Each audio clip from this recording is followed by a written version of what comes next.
సిద్దిపేట జిల్లా హుస్నాబాద్ నియోజకవర్గంలోని హుస్నాబాద్, అక్కన్నపేట, కోహెడ, చిగురుమామిడి మండలాల్లో 10వ తరగతి పరీక్షలు ప్రశాంతంగా ప్రారంభమయ్యాయి. విద్యార్థులు అరగంట ముందుగానే పరీక్షా కేంద్రాలకు చేరుకుని తమకు కేటాయించిన తరగతి గదుల్లో పరీక్షలు రాస్తున్నారు. విద్యార్థుల సౌకర్యార్థం కేంద్రాల వద్ద అధికారులు అన్ని ఏర్పాట్లు చేశారు.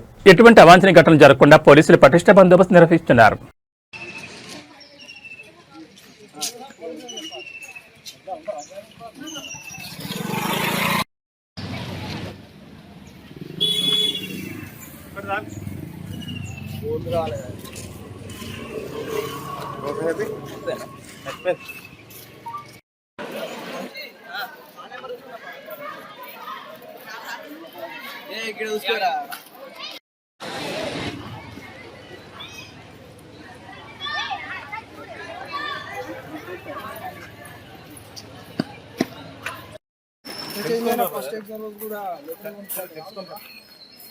చెప్పినప్పుడు వినాలి. మాకు తెలియదా బ్రదర్? మీ పని తెలియకపోతే మేము ఆడ రూమ్ చూపిస్తాం, కూర్చోబెట్టేస్తాం. మీకు ఇంకేం కావాలి చెప్పండి.